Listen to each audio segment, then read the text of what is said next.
I had to take some time today to bring on a dear friend of mine who was quoted as saying the Milwaukee Bucks are the worst NBA Finals team of all time at some point during the series. Amin Elhassan joins the show. I forget the words exactly, but what were your thoughts on Milwaukee earlier in the series, Amin? Yeah, most people forgot the words and the context, and that's all that runs is that little clip. But you know what? I said it, so I'll stand by it. No, this is after Game 2. Giannis had a remarkable Game 2, but didn't look like himself, obviously, nor should we have expected him to, coming off of that knee injury where his knee looked like an elbow, where it looked like a flamingo's knee, like barely about 9 or 10 days earlier. And everyone else was on a milk carton. And they were, it wasn't like this was the first time we'd see the Bucks look discombobulated. And at the time, I said, look, the Suns are well coached. They're their stars are playing great, and their role players not only are playing great within their roles, within themselves, but they were playing great in and of that, like consistently well throughout the playoffs, on the road, at home, didn't matter. So at the time, I just didn't have a whole lot of confidence in Milwaukee making the adjustments needed to turn the series around, especially with Giannis being hobbled on one leg. And then he got better, and they got better, and, things happened the way they did. I mean, I joke with you because I was right there with you. I tweeted out after Game 2, the Suns are better at every aspect of basketball, and they have a guy named Devin Booker, so it's a wrap. Next series, please. Yeah, I get it, man. With new information comes new opinions, and Giannis seemed to pick up the last Infinity Stone and turn into Thanos. I don't know what happened. You're a Marvel guy. Which Avenger did he turn into last night? Was he Tony Stark figuring out the suit, or was he Bruce Banner controlling his rage? No, he was Thor when he went and got the new hammer. It was because he looked broken at one point, like Thor, and then he went and got like a new hammer, and it was like, oh, it turns out like it's not really the hammer that holds the power. I'm the one that holds the power, and the hammer is just a tool for me to focus it.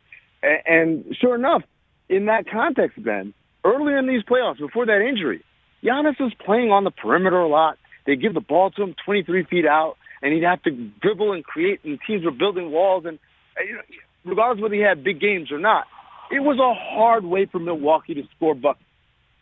And the knee injury, one of the weird kind of quirks of tragedy, giving you some sort of new way to look at things. Giannis's kind of lack of mobility that he had early in the series forced Milwaukee to play him the way I thought they should have played him all along, like a center, like a big. Just get near the basket, catches nearer to the paint, let him operate like that. And that, combined with the Dario Saric injury that forced Phoenix to go small every time they went to the bench, made Giannis focus on the thing that he's actually great at. And that, in turn, gave us the Giannis explosion that we saw throughout these finals. Amin Elhassan joins the show, Meadowlark Media, Cinephobe podcast. We'll talk some movies in a little bit with Amin as well, former Phoenix Suns front office executive. And last night we saw not only Giannis come into his full powers as the Greek god from a far-off land like Thor in Asgard. We saw Chris Middleton do his 24-hour fitness thing. You see Chris Middleton at the gym play 5 games in a row. That's what it was like last night when he got the ball with 1 minute left. Talk to me just a little bit about Chris Middleton, his story, his place in NBA Finals history after this series. Yeah, so I remember going to go see Chris at Texas A&M in 2012 when I was a scout for the Phoenix Suns, and he didn't play that game. And so I've always told Chris I held that grudge against him because it made me go all the way down to the College Station, which I don't know if you've been there, Ben. Not exactly scenic territory. Haven't had the pleasure. I'm not on the John Budish World Tour, like you are. Yeah, I must say, our mutual friend John Budish loves places like that. That should tell you exactly the type of town College Station is. But, second round pick for Detroit was okay. Wasn't anything to write home about, but was like a decent NBA player. Gets traded in the Brandon Jennings deal and gets to Milwaukee, and him and Giannis are their first year in Milwaukee together. And neither of them are especially good, but there are flashes there. And through a lot of work and skill training, you see Chris Middleton, A, becoming to a really remarkable shooter, but B, a really good defensive player. And I think that's the part that gets lost sometimes when we talk about Chris Middleton. We talk about 50, 40, 90, his shooting percentages a lot.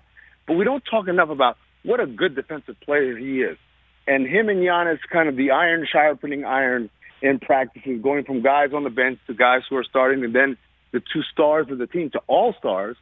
It really is quite the journey and quite the path. And it makes the Bucks kind of a real feel-good story in that regard. Hey, you watched all the way to the end. Thanks for that. Watch more right here.